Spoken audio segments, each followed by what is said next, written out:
Greetings, YouTubians, and welcome back to Wayne Sharp World, where today we are taking a look at a ZT that isn't exactly new, but it's not old. But to be honest, I kind of just didn't plan on reviewing this because when I saw the release of it, I just didn't think it was going to be anything super special. And this is now kind of time to just the Eat My Crow video where I was wrong.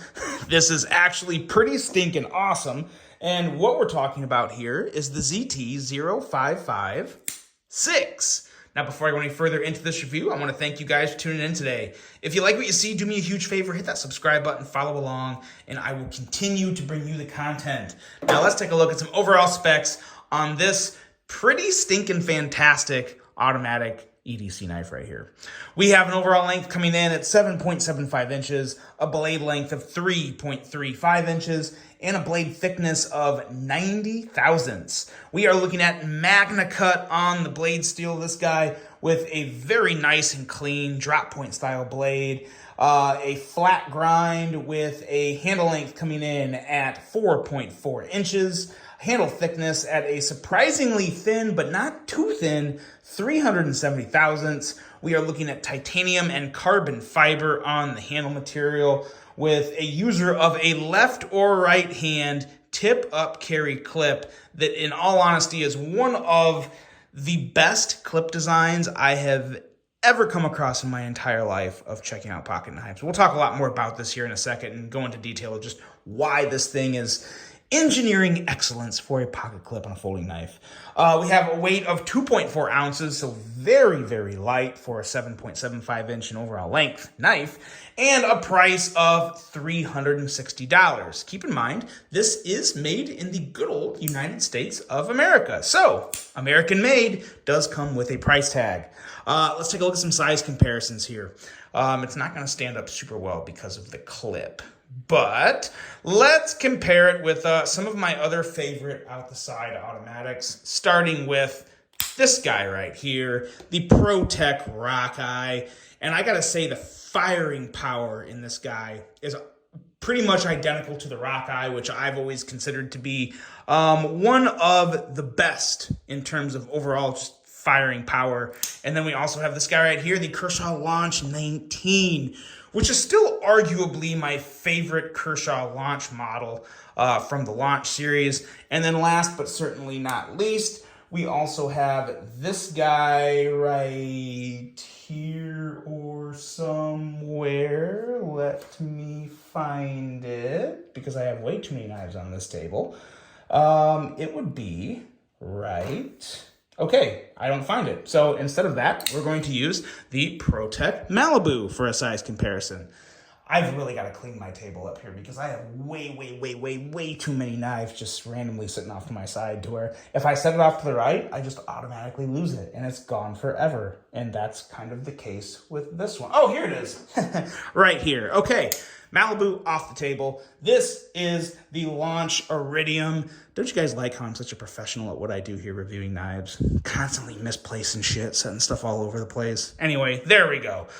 There's some good size comparisons. The Launch Iridium, which you should also check out if you have not yet. And the Launch 19, which is also one of the best launch models ever made.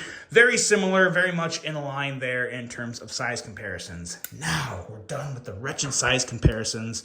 Made me look all unprepared and not organized, which is the case sometimes, but whatever. Let's get into this knife right here.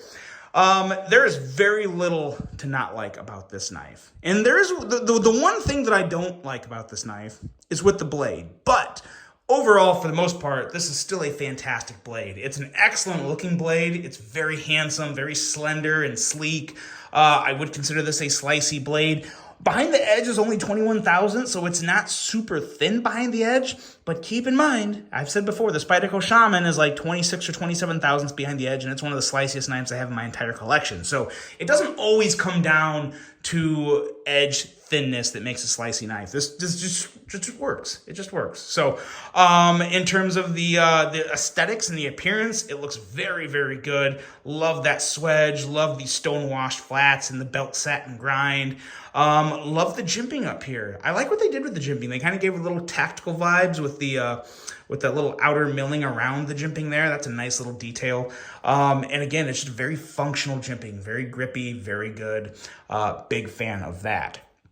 The issue with the blade is the plunge grind. It's, to be totally honest, it's just a bad plunge grind. It's not a very good plunge grind. So that's kind of where some people would say like, oh, no, I'm not, no, forget it. $360, a bad plunge grind, not for me. Fair enough.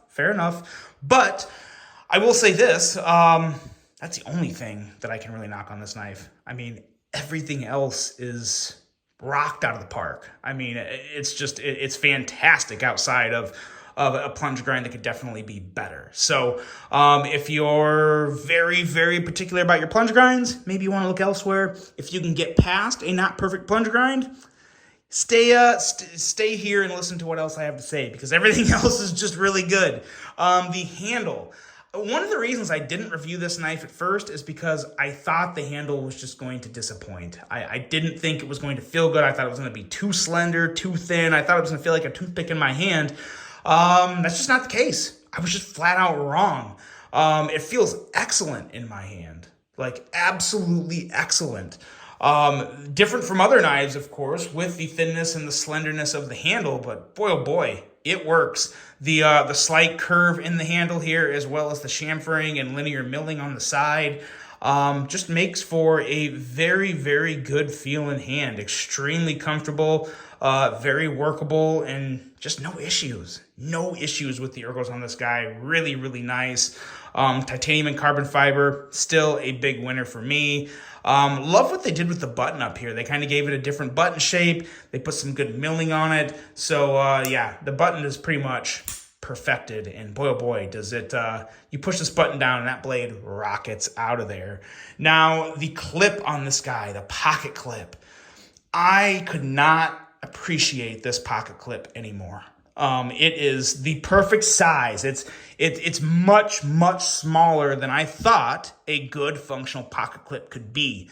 And what I mean by that is pocket clips are used for more than just holding a knife in your pocket. For me, for especially an automatic knife, when I'm deploying any automatic knife, whether it's the Launch or the Iridium or even my beloved Rockeye down here, I'm putting my hands on the pocket clips. I am using the pocket clip to brace the secure grip I have on the knife. So now, even though I'm not really holding the knife, I don't even have my hand wrapped around it, I'm just holding the clip, this knife isn't gonna fall out of my hand. So I can easily and securely rocket that blade out by just using the strength and brace of the clip.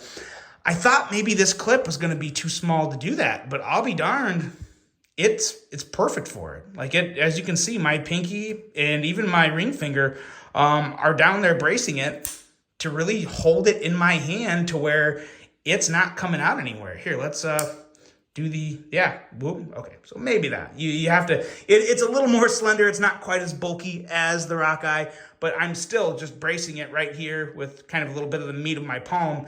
And I'm holding the knife in my hand to where you don't have to really hold your hand completely around the handle to have a nice, secure grip and flip and rocket that blade out. So I really underestimated it there. This is a very functional clip. It also has a very nice retention, holds it great in your pocket. And what I really love about this is the design of it and how, oh, and by the way, let's look at that perfect blade centering.